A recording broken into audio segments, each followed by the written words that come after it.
Welcome to another episode of The Playful Lens with me, Helena from Experiential Wellbeing. And me, Gillian, the glitter and coffee teacher. This episode was a moment when we pinched ourselves. Most definitely. We speak with Professor Stuart Brown's daughter, Lauren Sundstrom, and his granddaughter, Mia Sundstrom. We chatted about play styles, and we also discussed play deprivation and how we need play now more than we've ever needed play in our society. So we hope that you really enjoy this conversation.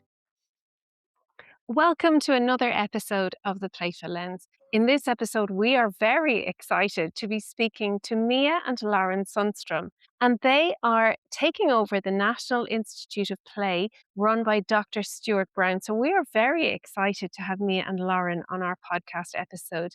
Mia and Lauren, you are both very, very welcome to The Playful Lens. Thank you so much for having us. We're so excited to be here and for a fun conversation about play. Something very close to all of our hearts, and what wonderful experts you guys are. Would you like to introduce yourselves, ladies? Absolutely. Thanks so much. So I'm Mia Sundstrom. I am the granddaughter of Dr. Stuart Brown, the third in the generation, and I'm like a little play experiment. I think I grew up through play, and Dr. Brown noticed early that I was the kid that could not sit still, and I was jumping around the house and hanging from sinks and generally doing dangerous things. And so my mom and my dad took a little bit of a risk on me and put me in a play-based learning environment where I was able to flourish and where my play style was helped to thrive instead of penalized. And so I was able to learn while I was moving and enjoy that. And they also put me in the sport of gymnastics, which was so fun and playful and took me through a really fun career all the way to the NCAA level. And then my experiences in play and in experiencing it, the power of play in my own life is what really moved me to be part of the National Institute for Play and to carry forward Dr. Brown's legacy as he's in the later years of his life, because our world needs play more than ever right now. And so it is a passion project for both Lauren and I, and we're so happy to be able to do the work and to carry play forward in his name and legacy. And so I am, as of January, the CEO of the National Institute for Play and having a ton of fun with this journey. And what a wonderful legacy it is to be carrying forward. What a wonderful, thing to have in your life and such a wonderful experience. Thank you, Mia.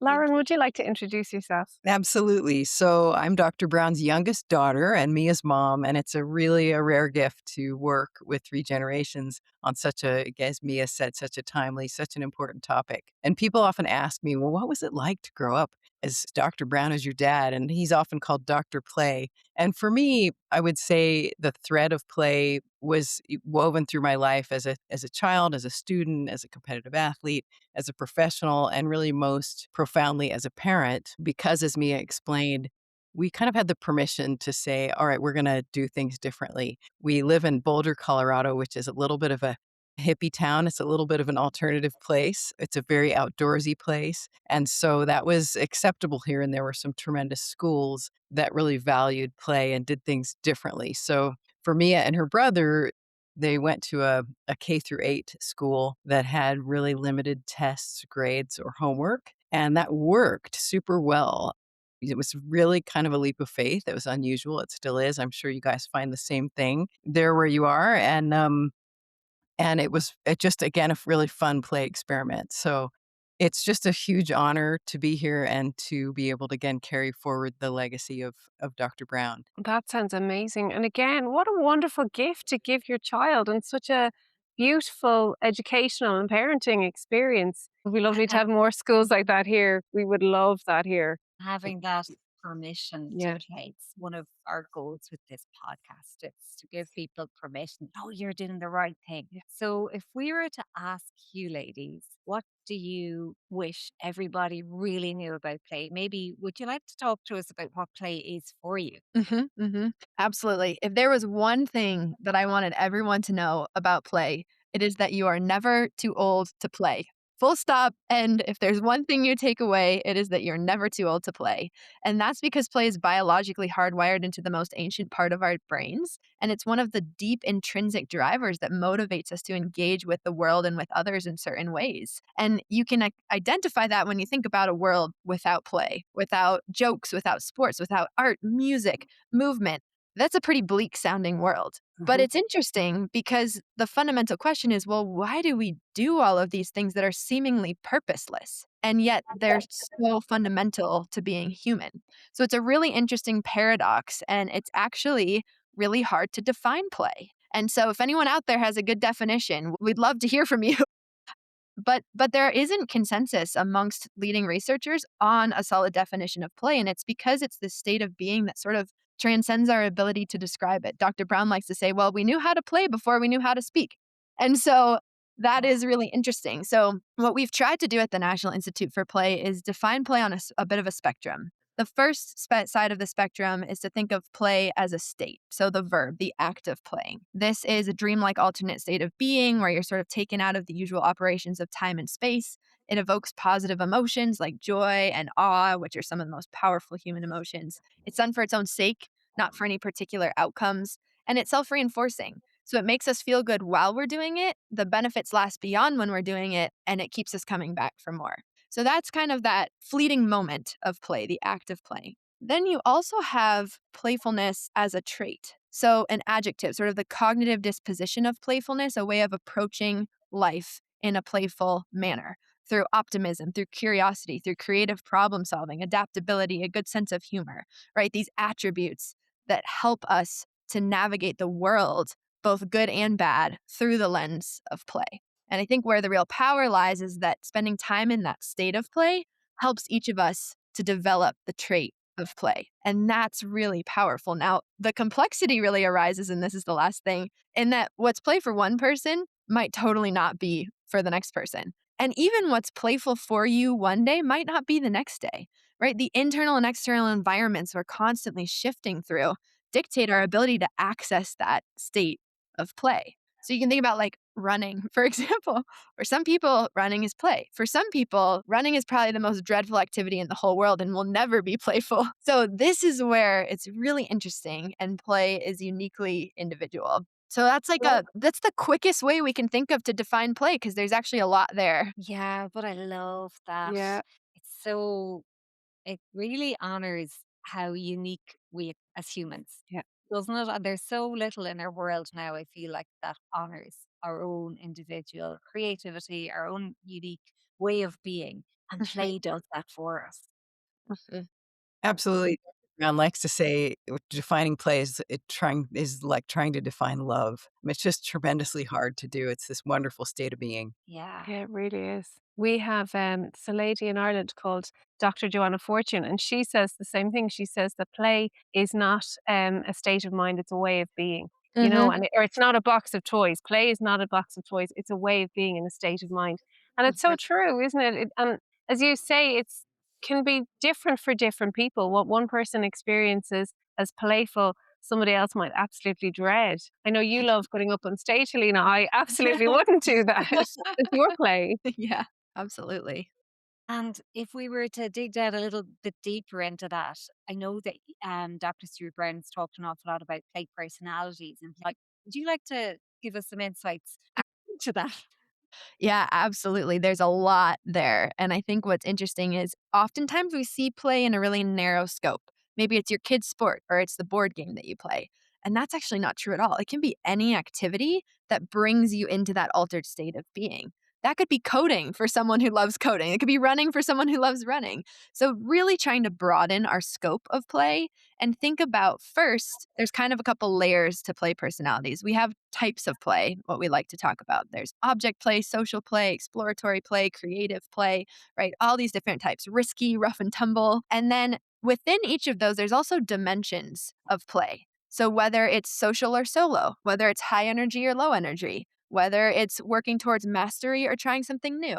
So there's all these nuances to each of the types of play. Now, what's interesting and what we found at the National Institute for Play through thousands of play histories of folks is certain patterns in the types of play that people like to do on an aggregate basis, right? So when we take the types of play and the dimensions of play and we see what that looks like on a longer term pattern, that is what somebody's play style is. So we have noticed patterns naturally in the ways that people play. And so we have 6 play styles or play personalities you can think of, although personality is really complex. So we could have an entirely different discussion on the basis of personality. And these aren't meant to be rigid or profiling, and they aren't particularly scientifically rigorous. It's just a framework to help people identify the patterns in the ways that they like to play. So there's the creator, the person who likes to play through expressing and making something new that wasn't there before, whether that's building, art, music, design. There's the explorer, so people who play through literally exploring new things. Could be new places, could also just be researching a new topic or emotional exploration. There's the competitor.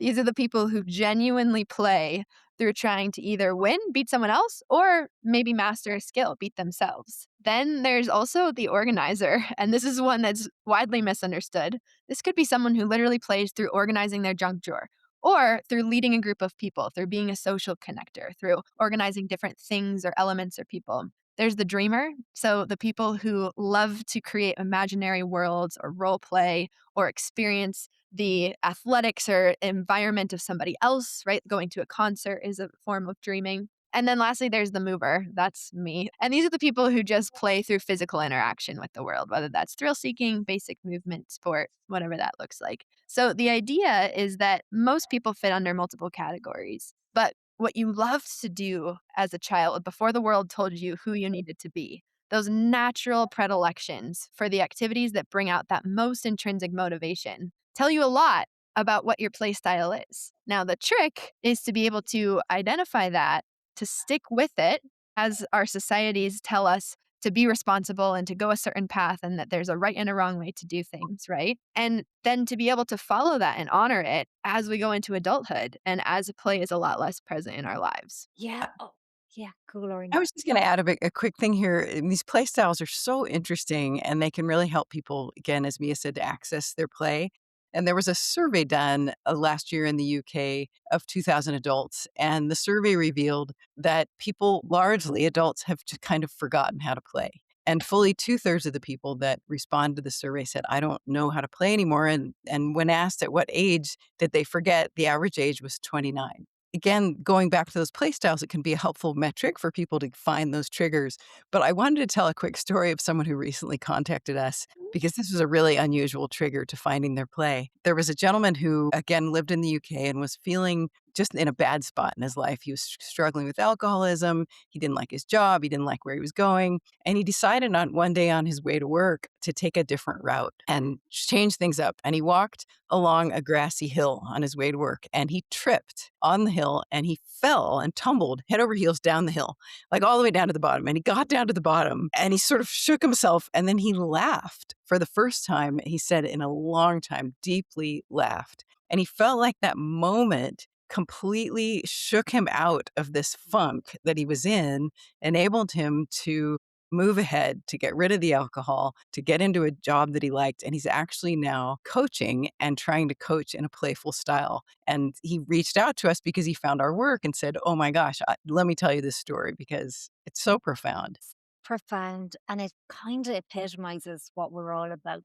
Because sometimes, when I tell people we have a podcast all about play, they're like, "Oh, it's very niche," and I'm like, "No, it's not." And it's so easy to dismiss it, and it's so easy to listen to you at the start and say we need play more than ever now. It's so easy to be cynical and say, "Are you the world in the state that it's in, and you're talking about we need more play?" Mhm. Can you expand on that? Because we agree with you wholeheartedly. We think this is the solution that's right under our noses Mhm. here.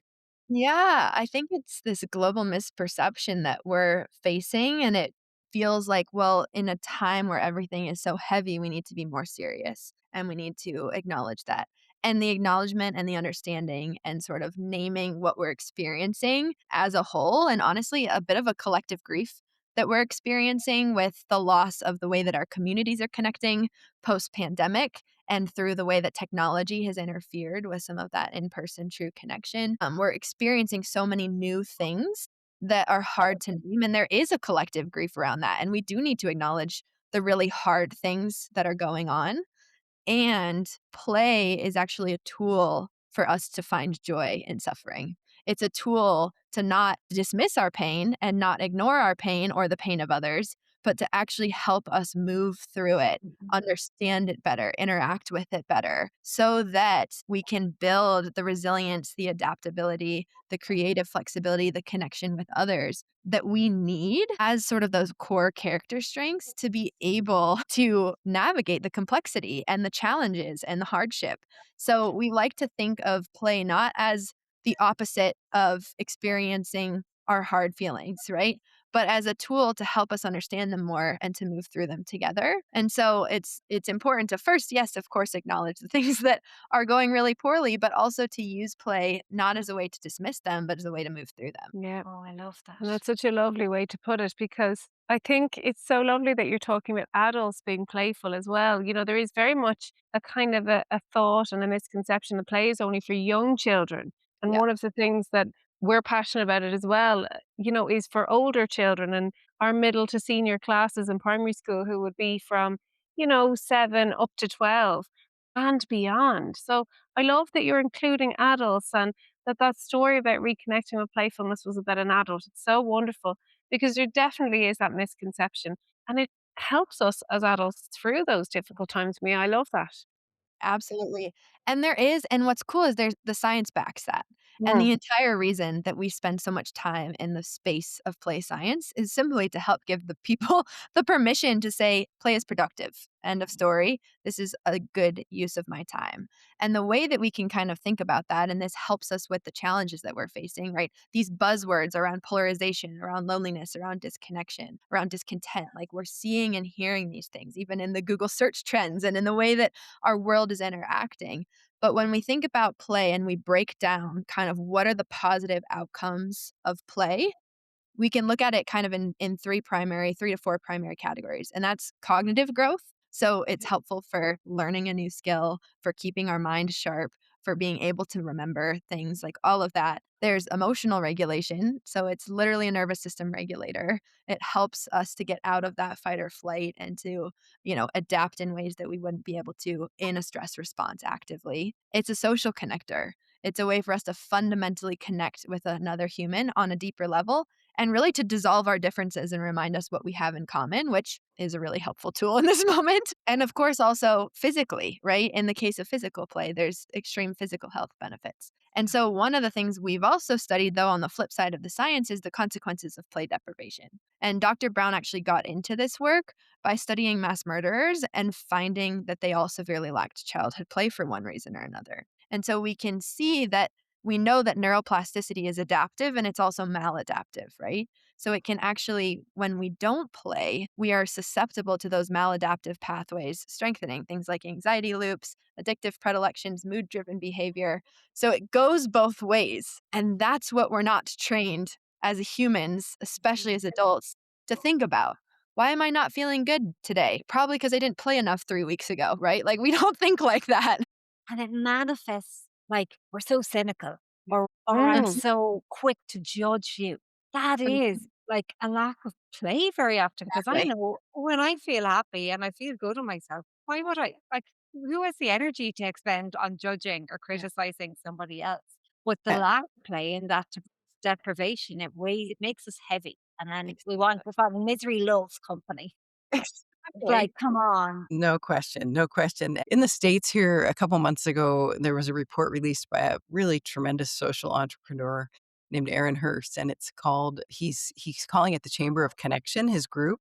And he did this very intense study of, okay, why is it, we have 1 in 6 people reporting loneliness, feeling disconnected. And there's, we very clearly in a mental health crisis, at least in the US. And he identified as he kind of went out into this in-depth study, he identified that there were 6 sort of concrete, measurable behaviors that would help people connect. It was like neighborhood contact, one-on-one relationships, communities of identity, third spaces, community service, and community of play. And so he put that in there as like one of the 6 things that's absolutely needed. But what's really, really interesting is that the play drives all the other ones. So if you can get people out playing, all these other things are going to happen. And so he's very intentionally trying to restructure cities and get people out of their homes, off their screens, etc., and out into the world in a way where they can connect as a means to helping solve some of these tremendously difficult issues. Yeah, it is so powerful. It is just so powerful.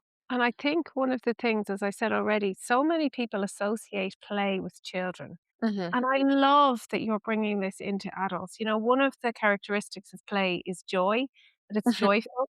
So, as you said earlier, Mia, doing anything that brings you joy, if that's coding, if that's running, if that's creating or building, we need to allow ourselves to bring that back into our lives, don't you? And even Lauren, as you said, going a different way home from work could, Mhm. or to work, is, could bring that playfulness in.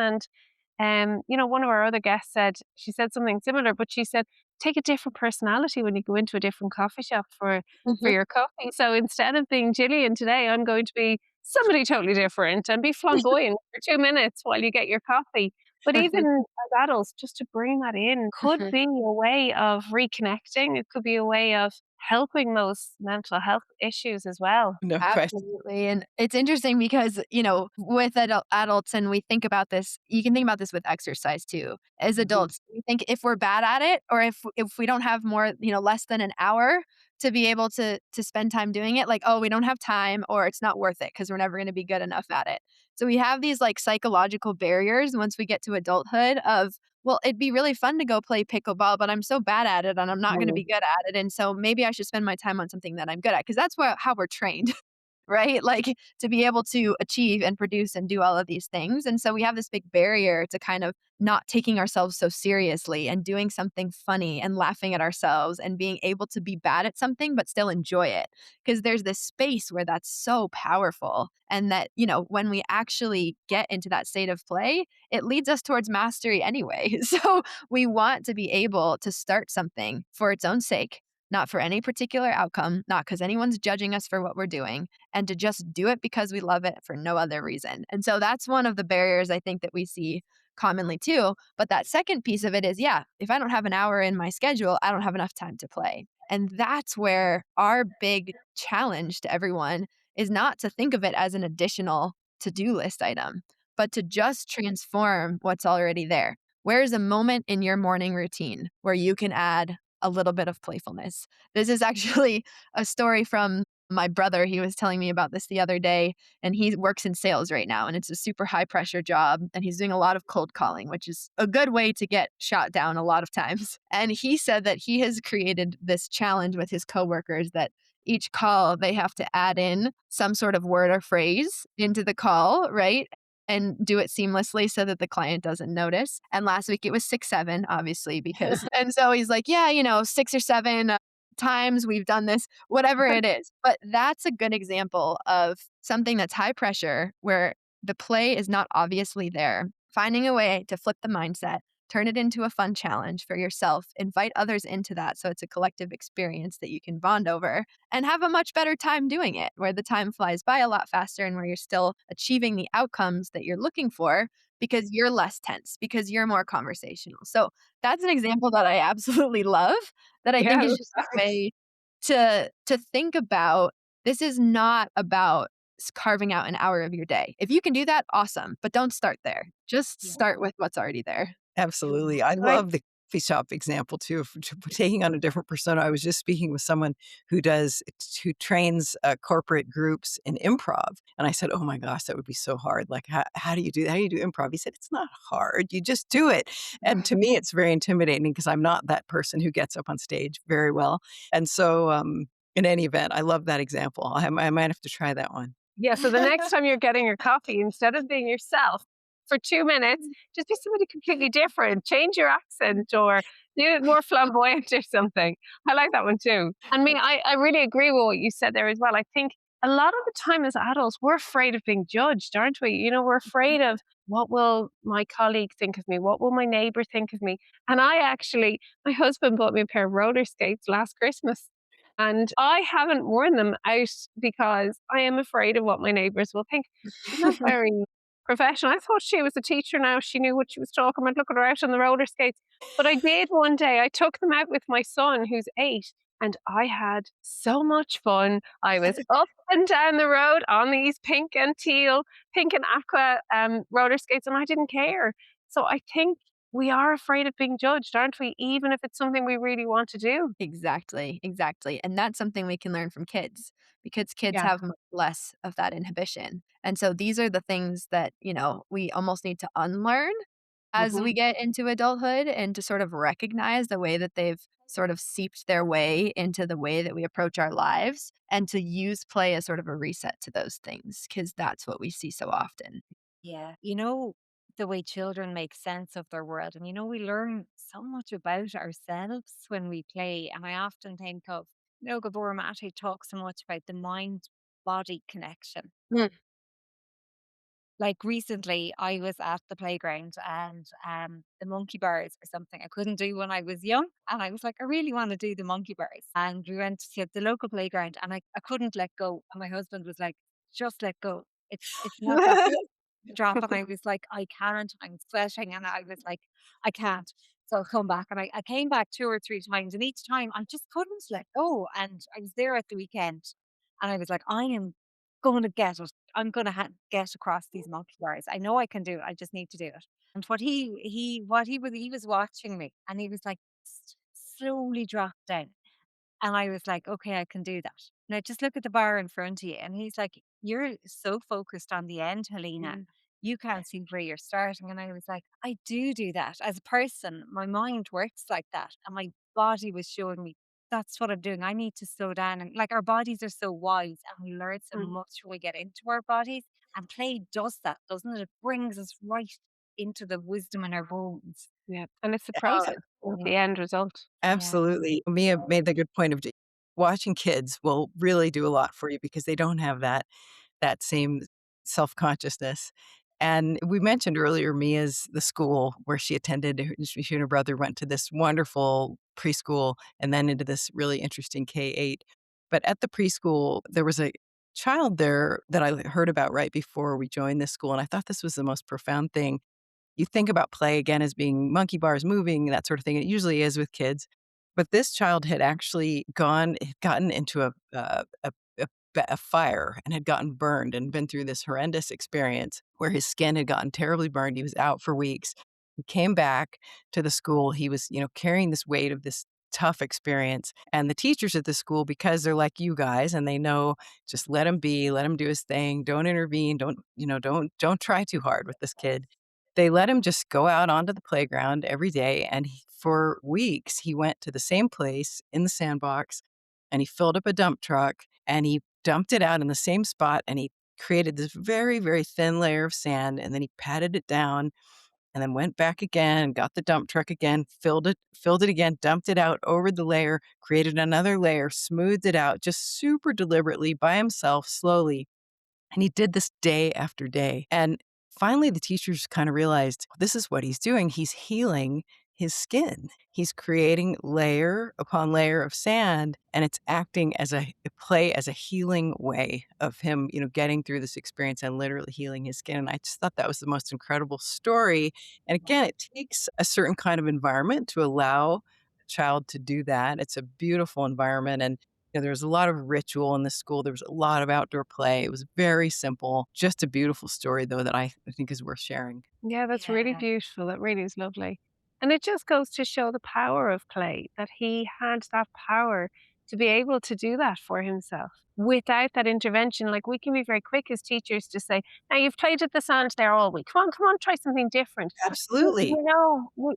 And another characteristic of play is iteration. So trying something over and over again and doing it again and again is so powerful. But as teachers and parents sometimes too, we can be very quick to move children on. I've got my play rota.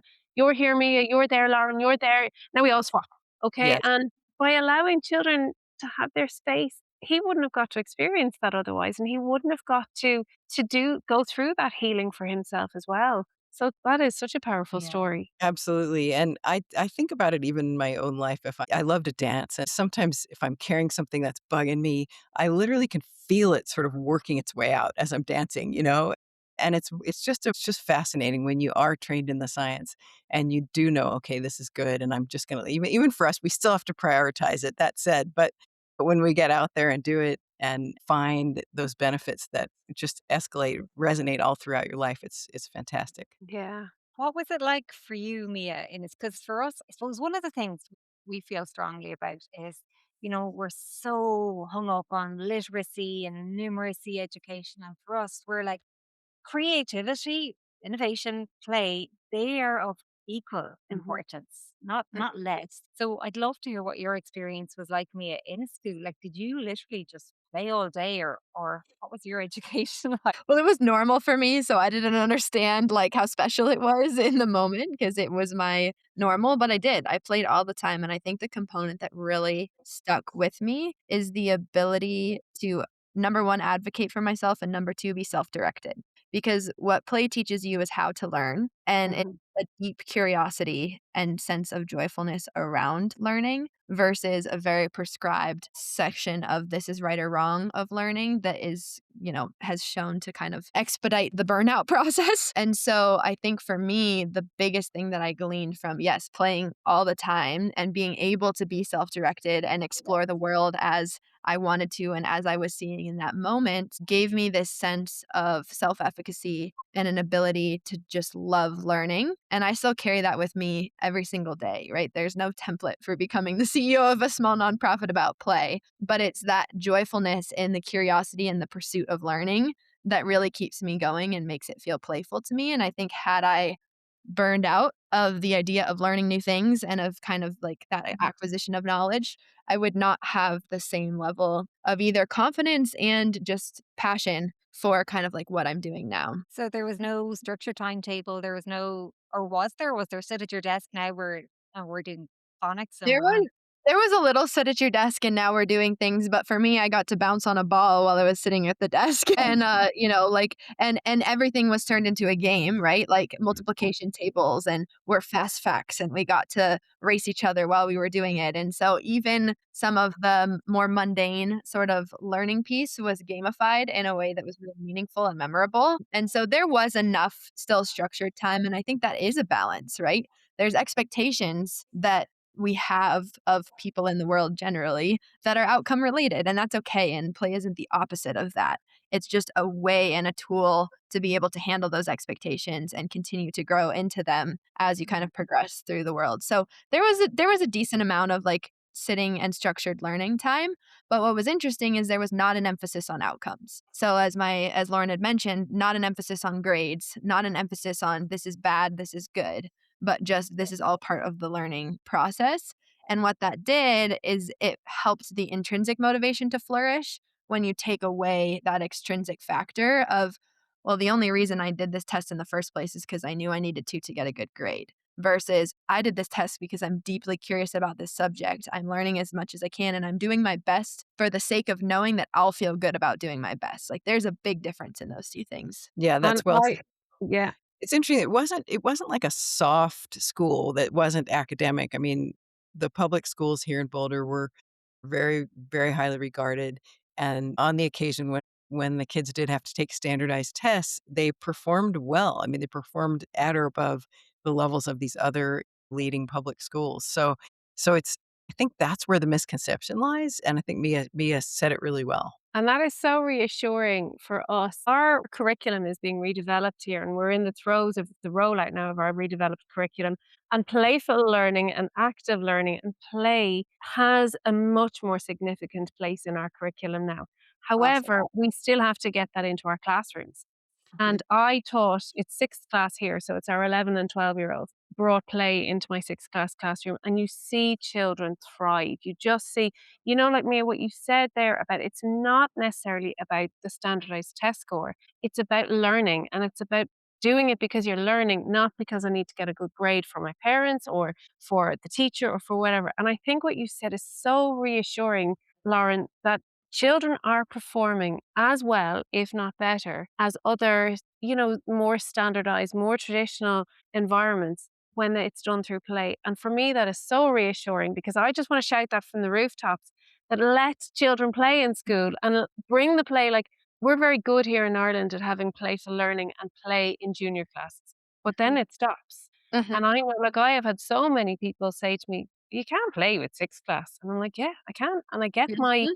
learning outcomes covered, and we develop our relationships." And so, what you said, me and Lauren, there, I just want to shout that from the rooftops. Yeah. I'm so pleased because that's so reassuring for educators here to say, okay, no, I can try that and I can't stand over doing that because, again, there is that kind of, Speaks to the it misconception, does, yeah, doesn't it it, that does. academic Abs play, you're a Yeah. serious academic or you're letting children play, and And if it's you're like, playing up there in sixth class, you're obviously not getting the real work done. So what I love, it just clears that up. Thank you for that.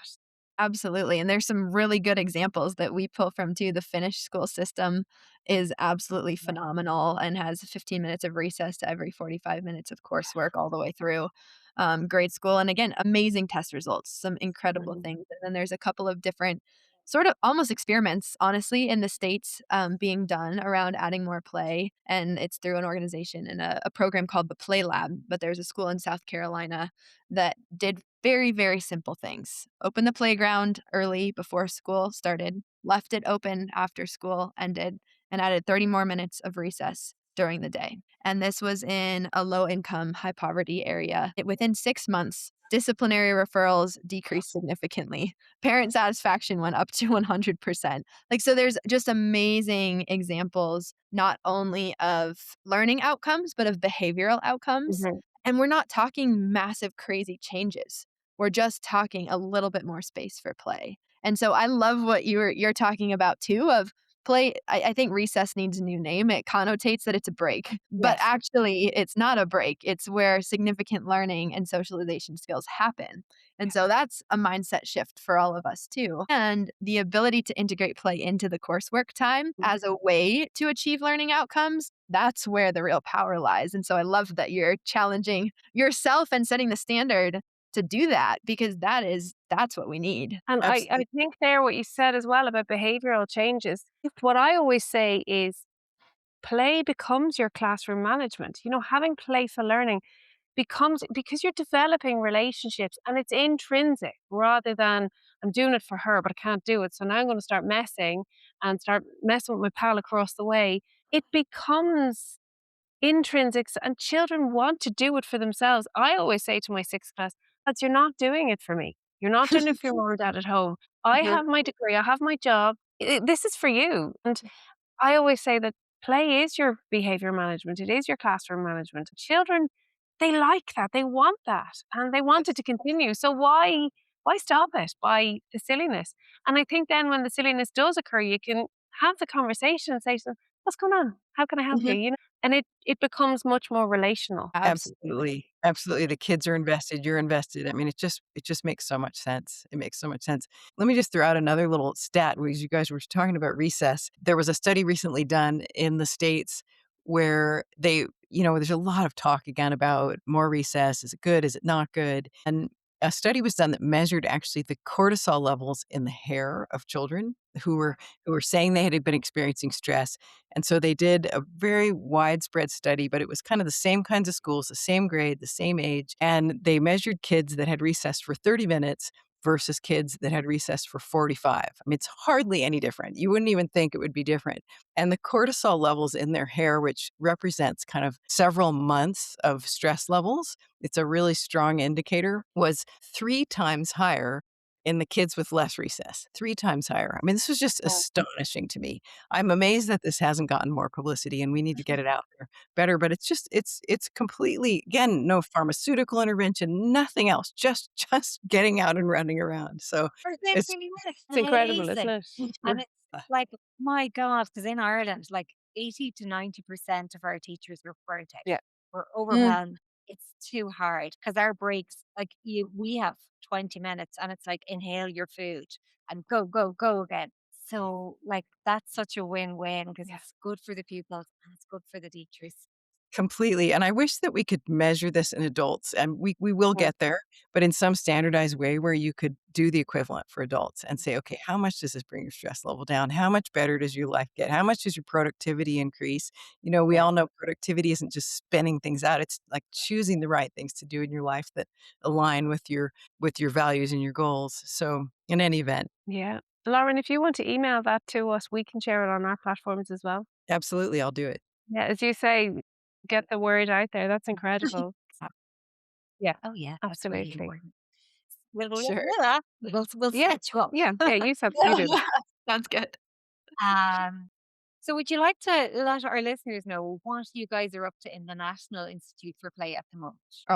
We have some really exciting things going on at the National Institute for Play. We're all about bridging the gap between the science of play and how meaningful and powerful it is, turning that into applicable action and practice for people across all ages and across all industries. And so we have some really fun ways that we're engaging with that right now. We're speaking all over the world at different conferences and organizations to spread the message and to kind of straighten those misconceptions that we see about play. We actually just created and launched this week a play journal.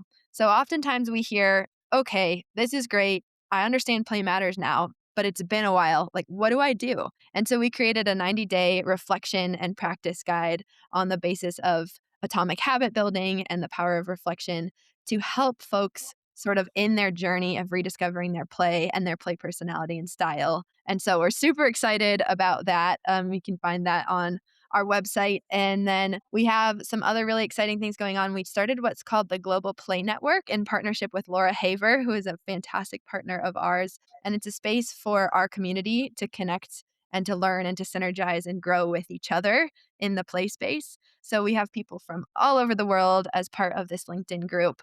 And so if you're interested in play and interested in joining our global play movement, you can join that LinkedIn group. It's called the Global Play Network. But we're mostly just really thrilled for the opportunity to partner with folks like you and with others who believe in the power of play, because our goal is to reach 5 million people with the power of play and the science of play by 2030. And so we're just excited to bring people into this movement because play is contagious and it's positively contagious. And we know the way that it can change lives and communities. And so that's what we're here to help do. But it takes everyone. Absolutely. That is amazing work that you're doing. And, well done on bringing along Dr. Stuart Brown's legacy. It's such a wonderful, wonderful gift that you're giving to the world. He must be so He proud. must be so proud. It's Thank it's you. fun. Are you ready for your rapid fire questions for a bit of fun? Absolutely. Okay, so I'll ask you first, Mia, what was your favorite thing to play with as a child? Anything outdoors, the grass, a tree, climbing a tree. Climbing a tree. Love it. What about you, Lauren? What was your favorite thing to play with as a child? I love to swim outdoors, and I still love it. If you had a stick to play with, Mia, what would it be? It would turn into a wand for sure. What about you, Lauren, if you had a stick? Interesting. I would say it would become a pole for pole vaulting, or it would become something to hit any kind of ball with. Fantastic. Now, I don't know if we need to ask this question, but our next question is who nurtured or nurtures your playfulness? I wonder what the answer could be. This is a big shocker. I My know. my parents and my grandpa have nurtured my playfulness. But no, I've also been really lucky to have incredible teachers and coaches through school and through sports who have helped to nurture my playfulness also. And Lauren, who nurtured yours? I've got to give my dad credit on this one. And again, that playfulness it's always been there. It's just changed forms over time, but it's always been there. Can I ask you then just another off the fly question? Who nurtured his playfulness? How did he come into all of this? He came into it as an academic, truly. He didn't have like a fall down the hill kind of experience. Okay. He really studied it and very, very committed academic. And that's what drew him into this. Very good.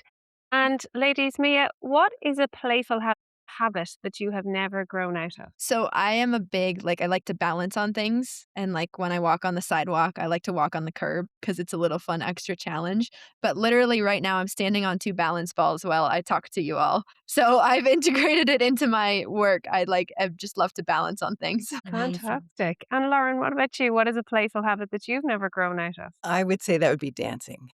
Oh, fantastic. Dancing in the kitchen. It's the best thing. And your last question, What is a small joy that you look forward to every day, Mia? For me, I live in an absolutely beautiful place in Denver where I have a view of the mountains. And so watching the sunrise and the sunset every day and sort of stopping to have that moment of awe and presence in that is actually a form of play for me. Yeah, that's wonderful. It's gorgeous. And Lauren, what is something that you look forward to every day? That is so interesting because I was gonna answer it exactly the same way. You can tell Oh, we're related here, but the sunrise lately, especially now that it's springtime here, because now you can actually hear the birds too, and it's just a wonderful moment for me too. that's so beautiful. Thank you so much. Ladies, thank you so much for your time. It has been an absolute privilege to have you on Playful Lens. It's been absolutely wonderful to be here. We love the rapid fire questions. I think that's a form of play too. The Yeah. questions we ask each other is a really fun way to become playful. So I love that as an example for our listeners. Go ask those questions to your Yeah. family at the dinner table. It'll be spark cool conversation. As we already mentioned, that was most definitely a pinch me moment for Helena and I to be speaking to Professor Stuart Brown's daughter and granddaughter. They were so insightful, they were so easy to listen to, and we really hope that you enjoyed this conversation as much as we did. We hope that you take away some nuggets, and we are really, really grateful to Mia and Lauren for taking the time to speak to us. As always, if you did enjoy this episode, make sure to share it with your friends and your colleagues, and like, subscribe, and turn on notifications.